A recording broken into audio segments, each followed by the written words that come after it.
would like to announce that this is my very first appearance with Jensen on stage, and I'm super excited about it. Ty Olsen, everybody. How about one more round of applause for Sebastian Brock, huh? What a couple morons. I love the fact that I walk out and Sebastian's destroying the stage. It's... It looks like a bunch of school kids. Seriously, it looked like there was a rave up here. What happened? This place was clean when I was here earlier. I leave for 5 minutes, people, and this happens. Hey everybody.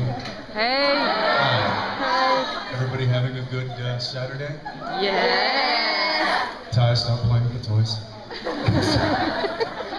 I'm in trouble already. All weekend. Ty. What the? Hey, may I make a suggestion? You want to open a box? Everybody opens them at the end. Yeah. I suggest we open them like early. What the?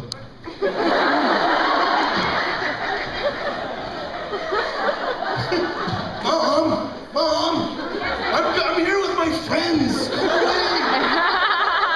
Stop it, Mom. Right? Oh my gosh. This is like a variety show all of a sudden. Hey, do you want to sit down? Let's let dignified people here. I never sit, but you never sit? I will. You know. It's gonna get weird because I'll start pacing. It is gonna get weird. It already is weird, to be honest. Yep. So, I got nothing. Everybody's having a good Saturday? Yeah? Everybody's awake still? Yeah. Hey, listen, just for 1 second. What, you want to open a box? Let's open a box. No, we open a box, but just... This is how Ty and I work together. This is what I know. You want to do it this way? Let's do it this way. We're all you want to walk around the car this way? Let's walk around. We're all missing Jared, so I wanted you to feel comfortable. Jared Padalecki, ladies and gentlemen.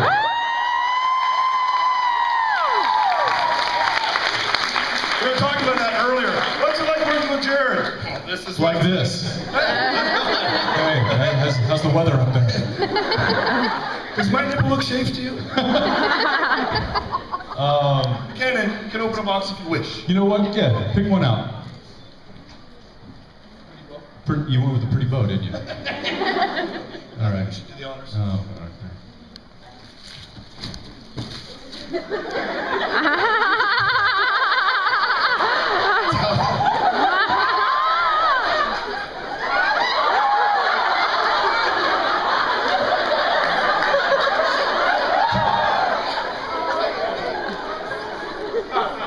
I think we're going to have to work on that puppet show a little later.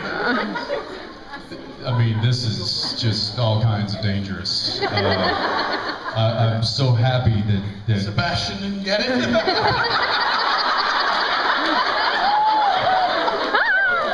Or Richard. I mean, that would have been a whole act. In fact, I'm going to keep this and give this to Richard because what am I supposed to do with this? Give it to Richard and have him come up with a full pup? All right, that's good. That's healthy. Well, we've only got a little limited amount of time, so we're gonna field some questions. We'll start over with the gentleman over here. He's got a friend in America that we met earlier today. Are you psychic? How do you know this? Don't answer that question. I've been in every panel today. This is true. I've been sitting in the back, like auditing everything. All right. Hi. How you doing? Great. His German accent is really good too. Really so good. Has there ever been a point in your performance where you felt like, well, I'm not thrilled with this, but we don't have enough time to do it better? That's a loaded question. I know. Look, he's reading it off his phone. I wasn't kidding. He's reading that from his friend in America. Yeah. That's my question. Well, you were not through this performance, but it will have to do because you didn't have enough time. And if so, what would you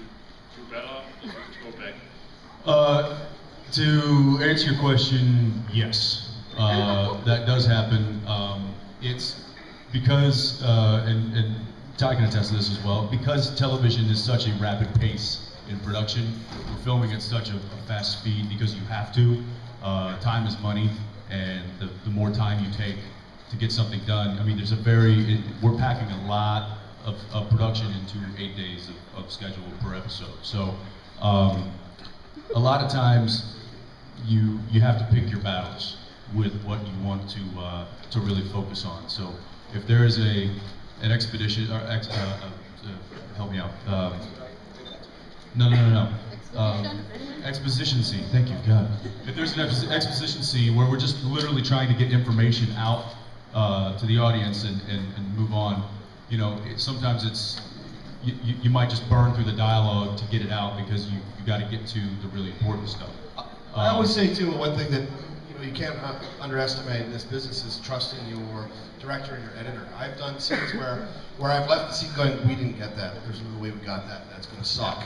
And then you watch it and you're like, wow, we got that. That was a really solid scene. I don't know how that happened. And conversely, I've done scenes where you leave it high-fiving each other thinking, man, we nailed that. We nailed that, and you see it, and it's like, you're like, how did that not come together? So there's a little bit of that, just because it is such a time constraint, and obviously budget constraints to everything you do. So yeah, it happens all the time. But I will say that for our show anyway, I know that for the really important scenes or sequences or moments in the script, we do take our time with that, and we make sure that we get that, and we feel good. Like, you know, Ty and I have had a few scenes where it's we had it. Like, it's like, okay, I got it, but let me go again because there might be something different. So now we're adding some extra stuff into the scene. Whereas if it was a scene where we're just giving out information, we might not do that. We might just kind of move on and get, but we do take the time for the scenes that truly matter, and those are the scenes that people, that's really pushing the story forward. Let me tell you too, and this is something that I have a little bit more experience than even Jensen does, because I've been a guest on a lot of people's shows. Jensen's been a fortunate guy to be working on his own show for a long time. Supernatural, and this is you and Jared and the crew of Supernatural they're a well-oiled machine at this point. It's phenomenal how well and how much they cover, what quality of product they get in such a short amount of time. And it's really because these guys all work together so tightly, and that's a lot of that is you and Jared as well. Yeah, we move pretty quick because we know. I mean, at this point, it's like, listen, it's sink or swim, and if we're going to get this show done, then we gotta really be on the ball. And everybody, we have an amazing crew that just, I mean, you can throw weather at them, you can throw. I've had people up in 80-foot lights, condors, the big cranes, and they're just like swaying back and forth, and it's like, all right, get the guy down, we'll figure something else out, put some rain gear on, keep moving. So it's really like an army that just, nothing can sway them, and and you have to be. It's crazy. Thank you. Yeah. Hi. Hi. When you and Cass were in purgatory, how is it possible that you had only a little stubble and Cass go? You know what's really trippy? I kid you not. I'll tell you what. I was just looking at you because I'd never seen you with a beard, and I literally went, "You should have had a beard in purgatory. It would have looked really cool on you." I mean, seriously, I was just literally looking at it. I wasn't. The problem was with that, I probably would have had this, but what happened is last year they let me direct an episode that I directed first. So we shot that episode first, but it was like the third episode of the season. So in the episode that I directed, which is what we shot first, Dean was already out of purgatory and had already shaved. And so we just had to go with it. And I like to think that Dean likes to shave with his knife. Cool concept too. The purgatory blade is just obsidian stone. There's a cool concept in purgatory too. That one of the things that, like, Benny didn't have hunger in purgatory, and so I think it's kind of cool. Kind of time stops. as well. Like you don't age, you don't get hungry, you don't get thirsty, you don't grow facial hair. True. Yeah, you don't grow beard. Yeah, I think this probably, I mean, I love the purgatory stuff, and I think that if I could go back and maybe tweak one little thing, it might be the fact that Dean should probably look a little more weathered and rough, and a little bit like he's been out in the wilderness for months and months. But, you know, it's television, and we just got to go and kind of roll with it. But I still don't understand why Cass actually grew a beard. Because, Next question. you know why, Misha? You might have to ask Misha that. He came back from hiatus with a beard, and I guess the producers were just like, yeah, sure, that works. You know, yeah. Thank you. Hi. Hello. Sorry, Ty, this is just for Jensen. I'm really here. I'll butt in anyways, it's okay. I love you still. Okay, so I was sad to see that Dean and Castiel were falling back to being at odds with each other and uncommunicative after Cass left with the Angel tablet, especially after Dean admitted that he needs Cass and that they were close that way. So I was wondering, are we looking at a return to season 6 when Cass is working behind Dean and Sam's back? Or are they going to find a way to work together and support each other like Dean has been supporting Sam? Let me take this one. Let me take this one. I just want to say, you know, it's funny because I'm listening to that question going, I get questions like, what's Jensen smell like? And you get questions like, in season 6, episode 2, when Cass and you said that line and you gave him a little look, what did that look mean? He smells good. You know the answer to that. You asked me that question 2 nights ago. Leather and whiskey. Yeah, you know, you'll see in the season finale, which has not aired yet. No. That there is, well, I don't want to say too much.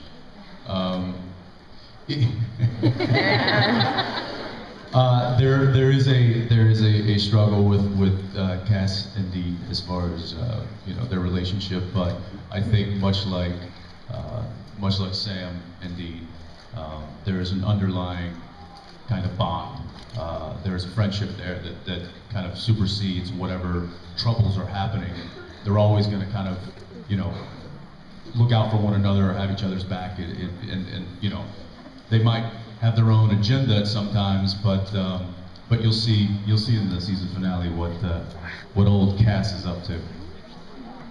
Awesome, thank you. Yeah, thanks. Hi.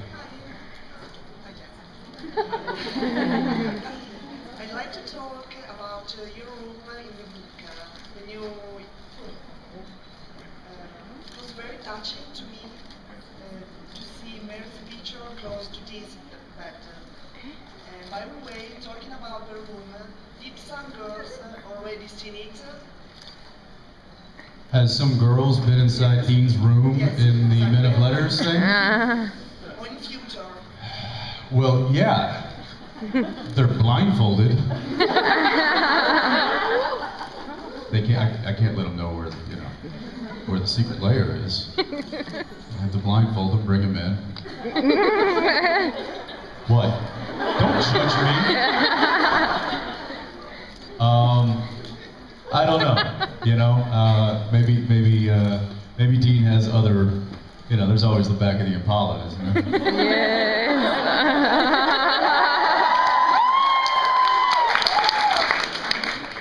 Does he really need a bed? It's like a bed back there anyways. Pretty much, yeah. I mean, it's a boat. Well, I think Dean did get some action in the back seat, didn't he? Yes. Funny you remember that. Funny you remember that. Yeah. So I don't think Dean's hurt. I don't think he's needs to bring anybody back to the secret place. I think he can take care of his business elsewhere. I like how you put that, take care of his business. He can take care of his business It's elsewhere. family business. But now it's the family business. Yeah, hunting things, saving people, getting girls. You know, the family business. Thank you. All right. Hi. Hi, my question question's for Jensen. Sorry, Ty. You know Ty's gonna answer it anyway. I kid. What's up?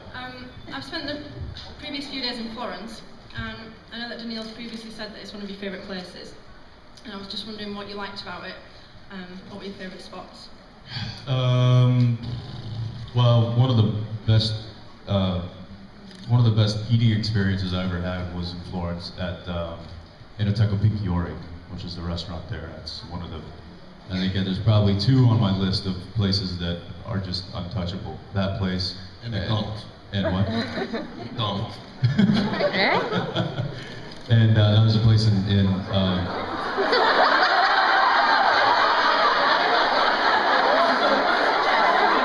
What?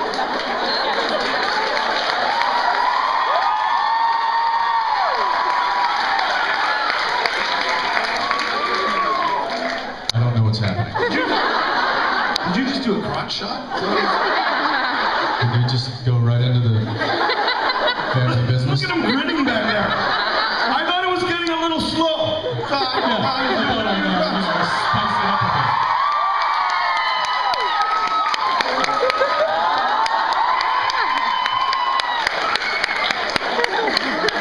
I'm sorry, I said I would behave. Oh, wow. Where was I? Do you love that he just, your crotch? Yeah, I did, hey, family business. Look, he's grinning back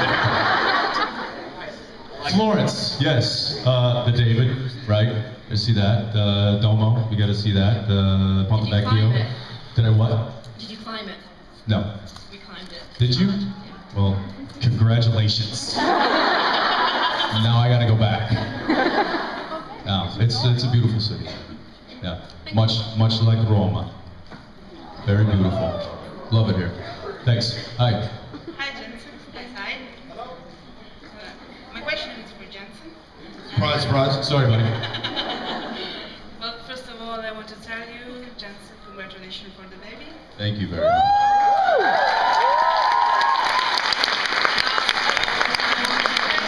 For being here with us, because this moment right now, it's my supernatural heaven.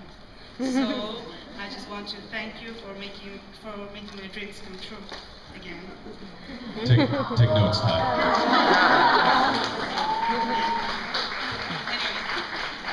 My question. Thank you. I'd just like to point out this is the best behaved you're ever going to see me. I respect and love this man. This is as good as I'm gonna ever be. I apologize for Ty's good behavior right now. Sorry, but I am a maniacal squid, so. Maniacal. I like that. So my question is, I know that in the show there were many difficult lines or words to remember or to pronounce, like the exorcism in Latin or the word Kratoan, for example. So I wonder if you ever had a word or a line that you tried to remember or to pronounce, but you couldn't do it. If you had one, what it was? Well, there's definitely the Latin, the exorcism of Lisa. You know what? It pisses me off how well you guys do all that stuff. Haven't you done it? No, the Latin? Haven't you done it? No, I don't not ever ask Get me away to. without doing that. I don't know. Don't ask me to though. Because I'm a vampire. I'm a vampire. So I don't need that stuff. Yeah, it's well. Hell, I don't speak that. Jared actually took Latin, like in school and stuff. So he already was way. So now I feel like an idiot. So I have the Latin doctor come to set and teach me. I feel like a child in kindergarten because I don't know what I'm But saying. you guys pulled this stuff up like that day you did the spell on me. I'm like watching it. Is he making this up?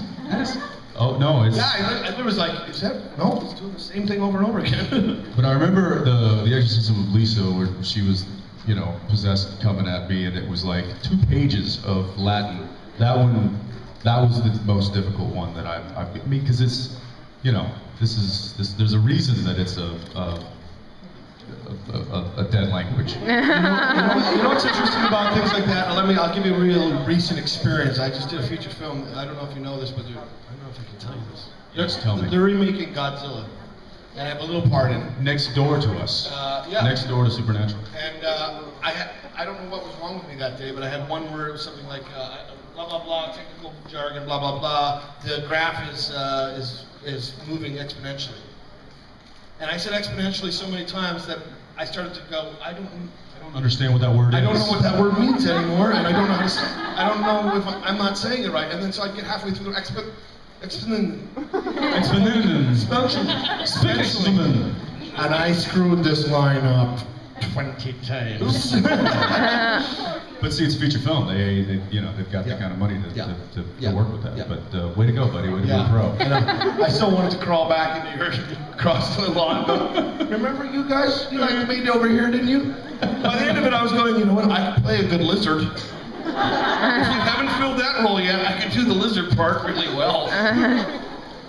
You know what? There was one in the episode. This is going way back.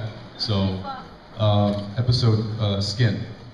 Remember that? Yeah. There was, I think Jared's told this story. Shapeshifter. Yeah. Couldn't get it out. It was not coming out. I was mumbling. It was a shapeshifter. Well, it was. We basically like met in the alley, and it was like, okay, give the information very quickly so that we can go and take care of the situation. And Exponentially is harder than shapeshifter. That's true.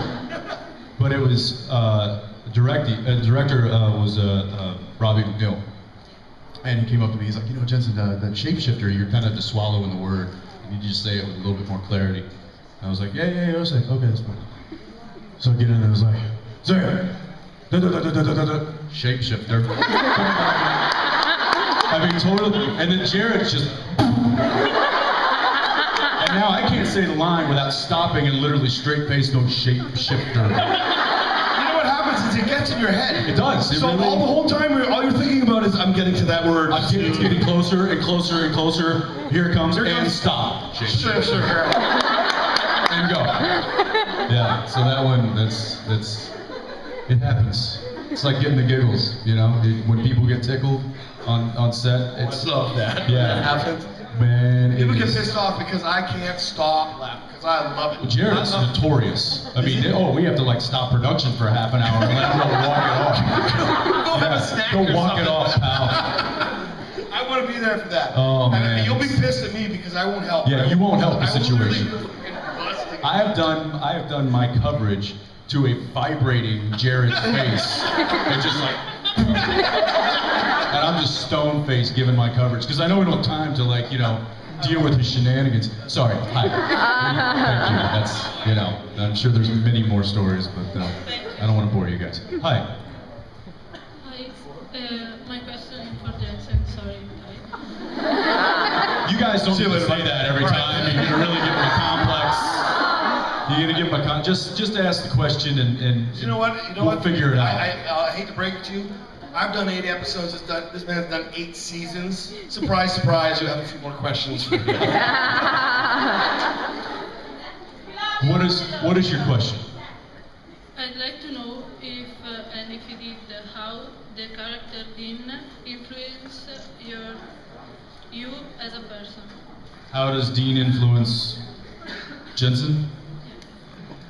Well, he takes up a lot of my time. I will say that. He just steals time. He is a needy little, yeah. No, you know, it's interesting because over 8 years, you know, you grow up a lot as a person. We mature, we get older. You know, we attain more knowledge. We have life experiences that kind of shape who we are as human beings. One of my major life experiences has been playing this character for 8 years. So absolutely, he's a part of, or he is, you know, the experience of playing Dean has definitely given me an experience, a life experience that has helped shape who I am. What specifically that could be, I mean, I don't know specifics, but just a generalization. You know, I've spent 8 years with this, you know, with this character, and you know, one of the reasons that I kind of grow my facial hair out, and you know, I actually, my hair was pretty long as of 2 days ago, and then I cut it again. But part of the reason I do that is so that I can see somebody different in the mirror. Because I literally, like, it's when I shave, I'm like, there's Dean Winchester. And so this kind of helps me shed that character for a few months out of the year. and kind of, purge myself. And then, come July, I shave and my voice gets down to here. we go back at it. But yeah, he's absolutely been a huge part of the better part of a decade. So that's a lot. Yeah. Thank you. Thank you. Yeah. Hi. Yeah, this one's for Jensen. Is this one for Ty? No, this is a question for both of you. Hey, all right. I'm gonna get a drink of water. I just want to know how you both managed to stay so grounded as people, as human beings, and not sort of develop some kind of huge ego and. Good luck, Ty. Please, this question is so below me. You know how I stay grounded? My bills, my mortgage, my divorce, my children, my life, my bad hair days. Friends help too, don't they? You have friends. Are you like me that have friends that are just completely unimpressed with what you do for a living? Yes, absolutely. Yeah, it's weird. And my kids. Well, yeah, not impressed. No. Yeah, I wouldn't say completely unimpressed. I mean, I think they respect what I do, but it's funny. As I've gotten older, kind of my friends, the group of friends has kind of gotten smaller, and more concentrated. But those friends that I have kind of clung to over the past 10 years, they don't treat me as a TV star or a celebrity, or they treat me like their buddy that they knew 10 years ago. And I think that having people in your life, family, that treat you the way that they always have, and that never changed. And again, let me, because I do you never sat in on any of my panels, but I'll give the compliment to your face. You and Jared, that I always say, it's, the incredible thing about Jensen and Jared is that they haven't changed from season 2 at all. And I've made a living out of being a guest on other people's shows. I've done 150 different projects, so I'm an expert in this field of working on other people's shows. And I can tell you how rare it is for two guys to stay as grounded as you two have been. So yes, I give you credit to your friends, but you made the choice to keep those friends around you, because a lot of people don't. You know what I mean? Seriously, you made Thanks, those, man. Yeah, you made the choice. This business is so full of people, rumors, and and everybody wants to talk about the ugly things and shoot somebody on the beach when they're 30 pounds overweight and showing their. Nobody wants to tell you the great things that people do in this business, and I think I try to make a point of doing that, and so I sincerely mean that about these two gentlemen that work on this show. I've been doing this since 1997. I have never had. I'll tell you my Jensen story. Don't let your head blow up, mister. I'm not listening. I have never had once the star of a show come up to me and say, or first of all, the AD come up to me and say, Jensen wants to know if you want to shoot your stuff first or his stuff first.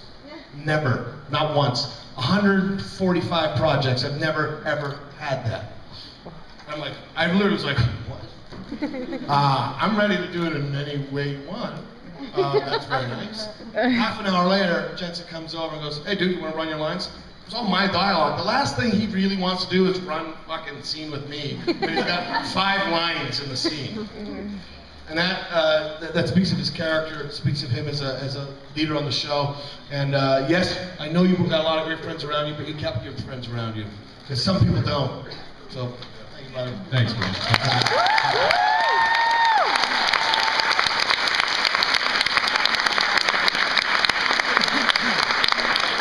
That's it, that's all you're getting. That's all I want. Thank you. Hi. Hi, my question is for Jensen. For start, I'm gonna go get us some beers. Yeah, okay. Shall I do that? For start, I want to say I love you. You're a really great actor, and see you is my dream since 13 years. Thank you. I would like to know if you're not tired to play Dean Winchester since 8 years.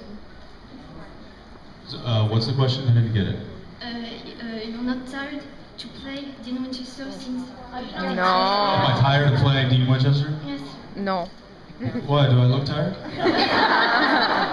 Is it coming across that I'm just fed up with this guy and I No. kick him to the curb? Because I don't. I actually, I am so thankful of this journey that I've gotten to go on these past 8 years, and I couldn't. I mean, look, there's a lot of great characters in film and in television and in stories out there. I think I got a pretty good one, and I'm pretty happy about it. I still enjoy going to work after 170 plus episodes. So it's no, I'm not tired. Do I get tired of working?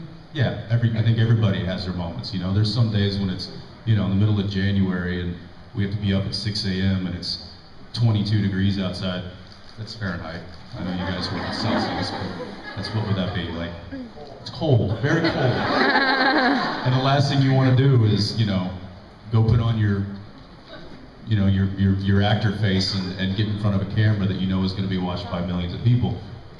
But that's when I push through and I was like, you know what, this is one of the best jobs anybody could ever ask for. And damn it, I'm gonna do it. And I'm gonna love it. And I do. So, yeah, thank you.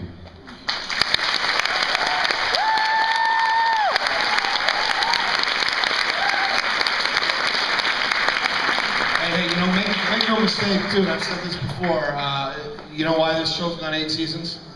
You guys. I mean, these guys do a fabulous show, but if you don't watch it, you don't support it, it doesn't exist. Lots of fabulous shows fall away. And so you guys, the fan base that the show has is phenomenal. This is why this is so great. You know, Ty's, this is what a good couple of these.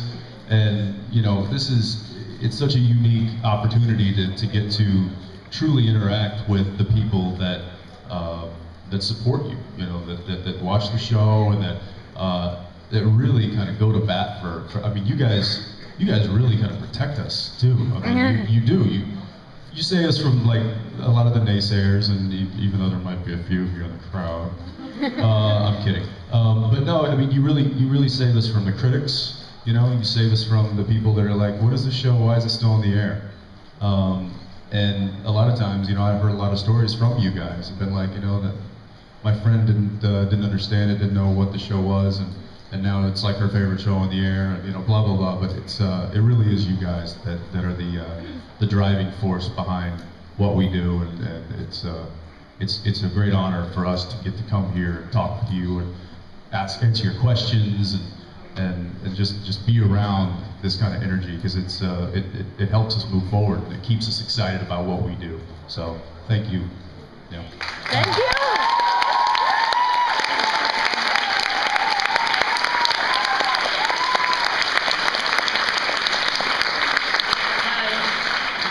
I listened to your song Angelus, and I was wondering what is its story and its meaning, both in general and for you in particular. Sorry, Ty. You know, most people don't know this. I played the cowbell in that song. You did? And you were stellar, by the way. Yeah, you know, that song, it's a rather sad song. But it wasn't necessarily the meaning behind the lyrics. That it was more the difficulty of the guitar playing. This is such a shallow answer. It was something that was very You want a shallow answer? I hate that you can play music and sing. Shut play up. guitar. Shut up. And act. And You rap love it. and- You love and when I also sing to damn you. good looking. When I would come home from a long day at work, you know, up in Vancouver, and I come home to, you know, to an empty apartment, and one of the things that I do to kind of unwind and relax is I just sit on the couch and pluck my guitar. I don't sing because I don't really care for the sound of my voice very much, but so I literally just sit there and play the guitar. And that was a song that I learned. It was a really fun song for me to just play with, and it was very kind of therapeutic. And then I sang it one night for Steve, and he's like, "Oh well, we're gonna put that down. We're recording that for sure." And for some reason let me let him talk me into it. So, you know, it was just something that helped me relax at night. Yeah. Thanks. What Steve says. Hi. Hi, Jensen and fake Jared. What's that? Jensen and fake Jared. Nice. My question is about Dean and Impala. If someday Impala became a girl, because it's supernatural and everything is possible in this show, so what do you think about Dean's reaction? If the Impala became a girl? Right. That change the camshaft, put some headers in it. That would be one sultry vixen, I think, wouldn't it? Yeah. Yeah. Dean might have, he might have some mixed feelings about that. It would be, yeah, I don't know. I'm not sure he would know what to do with that. I mean, I'm sure he would have instincts telling him what to do. Just as long Grab as the wheel and hit the gas. Hey, there you go.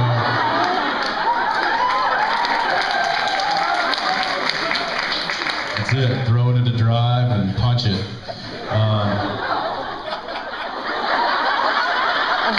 Yeah, that came out wrong. Sorry. It's a Sebastian moment for a moment. It's a good idea. Yeah. Thanks. Thank you. Yeah. Hi. Hello. Before my question, I made a drawing for you, Jensen. Okay. So yes, he was drawing. She's so bossy down there. Want to see something? This is what I get in trouble for though, because they're going to come home and get it anyways.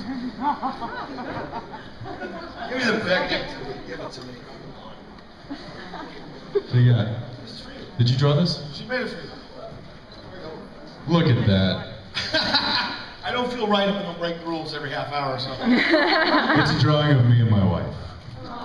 Very sweet. Thank you. Yes. I'm fired. Was there a question? So my question is for both of you. Okay. And I got it. what do you both have in common with your character? We both look alike. That's the go-to question. Yeah, the go-to answer there. I don't know, Ty? Oh, this question always creeps me out because I have way more in common with him than I like to admit sometimes. You know, I think the overpowering thing about Benny is that he exists in a world outside of what everybody else exists in. He doesn't belong. The vampires doesn't belong with the humans, and neither does I. And neither do I. I don't belong with the humans either. Yeah, I've always felt I was born in the wrong time zone at the time and era. I'm a little out of place, a little out of time. People don't always get me. I don't always. I still don't get him. Yeah. I'm confounded by things that people think are so important, and then other things. I mean, yeah. So that's for me. That's the biggest thing is that I feel like I know exactly what it's like to be floating in a world that you don't quite belong in. Ty came in and did just, I think you will all agree, did a fantastic job. And I mean, it wasn't like the character, you know, had to kind of develop. I mean, he came in and was just like, boom, that's Benny, that makes sense. And there was instant chemistry between the two characters, and that of course fueled multiple episodes. And I not to brag too much about him, but it's, and I've told the writers this, it's one of my favorite storylines to date is the Benny storyline. I just love the complexity of which it was, you know, and how it happened, what it did to the brothers' relationship, you know, how it really kind of, you know, it contradicted everything Dean believed in, but at the same time, there was a friendship there that superseded, you know, what should have been done. And it was really easy when he came in because he nailed the character. He had it down from the get-go, and we immediately were just like, wow, this is a cool chemistry between two characters, and it's really fun when two actors, you know, who are relative strangers to each other, get on set and then just start flowing. And we really did. I mean, he and I just started, it was just like, you know, it was like, listen, just like we know, like we worked together for and years. this is why you do it. This is why you do it, you know? Like, I'm very fortunate to work a lot, I stay busy, but not every project's got that feeling. Most projects don't. And I can remember being on, even being on the, you know, the Godzilla set, making a good living, doing what I love, having fun, great people, great, you know, experience, but being longingly thinking, oh, okay, I'd love to go and do another Supernatural episode, because it just, you know, you get to click into something that feels so good and feels so right. It just feeds your soul. It just makes me feel so good to be able to do something I love. And that role, writers, that's a great role too. Yeah. You guys, it's just, yeah, it's great. Sorry, that really wasn't the question that you were asking about, but as far as, you know, what I have in common with Dean, you know, there's a lot that I have in common with Dean, there's a lot that I don't have in common with Dean. You know, I think he's, is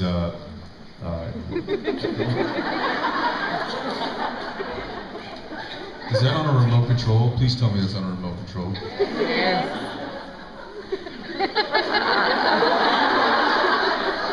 Little closer. Little. Oh. Yeah, give it a little. There you go. Just a hi. I feel like a little child. What the hell is going on right now? I think it's really kind of mean not to give us the controls for that. I think it is too. Oh, come here, come here.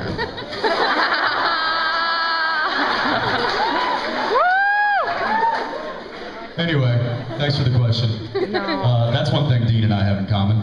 Like to punch things. Hi. Hi, sorry I'm a little nervous, that's first mention. So I want to ask about Dean's phrase, that's amazing, son of a bitch, just amazing, I love it. Was it... Did you say his face? What? His phrase. Oh, his phrase. Phrase. His face, it's an amazing son of a bitch. That's a real different way to give a compliment. That face. Most people say you're an amazing son of a bitch. That face, it's amazing, son of a bitch. Great son of a bitch, Ty. That's awesome. Yes, okay, yes, the phrase, yeah. Was it your phrase, your part in Dean line, and was any phrases that you gave your character by yourself? I think that particular phrase was something that came out of a performance choice that I gave in the pilot episode, in the very first episode of the series. It was on the bridge with the car, Yes. and after I climb up out of the river covered in mud, and it wasn't written that I yelled it. It was just written that I'd say it under my breath. And I instead decided to yell it, and the writers really liked that, and I think that they kind of, Kripke was like, oh, that's the boom, there's a nice catchphrase for Dean, so, and then so a lot of that stuff just kind of happens organically. Like I didn't intend it to be that, and I don't think Eric intended to write it as that, but then when we put the two, my performance and his writing together, some things really click, and that was one thing that did. Okay, thanks. Thank you. Hi. Ciao. My question is for Jensen, but only because I just asked something. Hey, that's fine. That's good. If everything that is...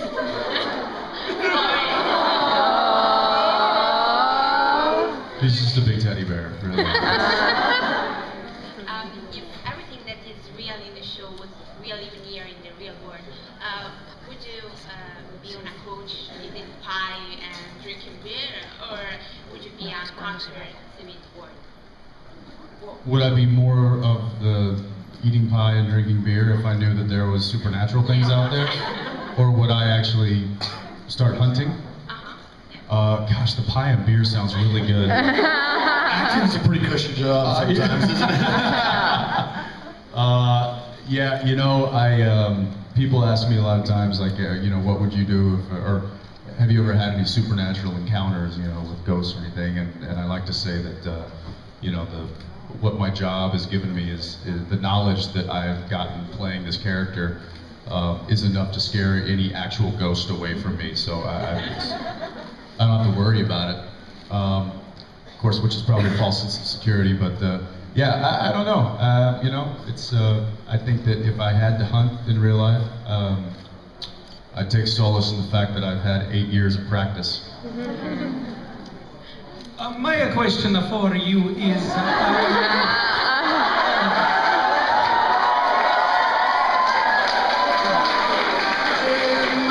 Sorry, could you speak up just a little bit? Yes, I'm sorry, my English is so when you are deciding together on the phone, you talk to one another, you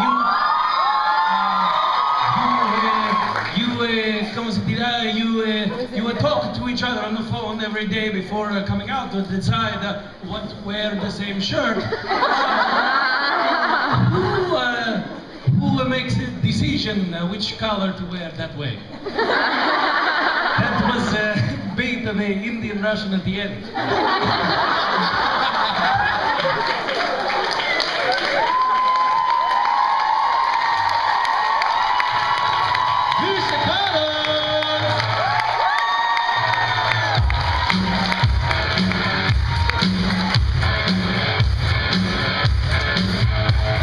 Okay, I guess that's it for Ty and I. We're gonna go drink beer and eat some pie. You guys are awesome. I think I gotta go sign some autographs or something. And I know you're in line for me, right? I have no idea. You've got like the book. You've got like 5 things that I have to sign for you, don't I? Yeah. Right. Yeah. I'm not signing your butt. Once? I'm not doing it because I know you'll get it tattooed. They want us all to stay up here together for 5 minutes. What? Yeah. I don't do that.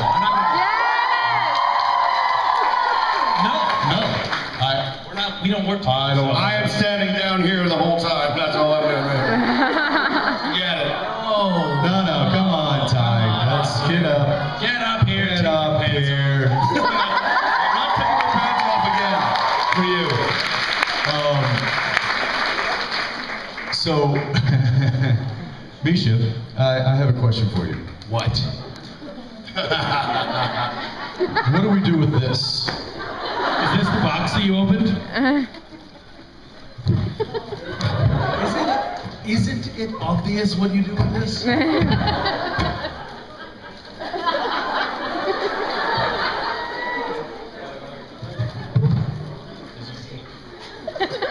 Hello, I am the great wizard Ricardo. Hello, I am the Indian Russian king.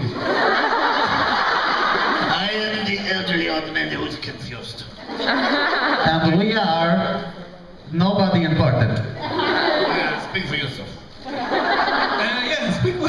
This might be the worst skit ever done or performed on a stage. I have done much worse. Shut your mouth when I'm talking. Come on, you guys, do not play. The problem with these is you can't throw them at the audience without hurting the audience. No, you can't. But, wow, this is, would anybody like this? Can I? I'm not giving Yes? mine away. Or no? Nobody wants this? Honestly, what are you going to do with this? I don't want to know. Never mind. That's, oh, well, you know. All right, seriously. This is the great wizard Ricardo. Yeah? There you go. Knock yourself out. You are going to have some good times with that wizard.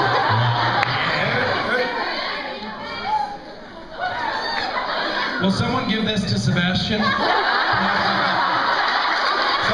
can pass this on? Who's going to see him later?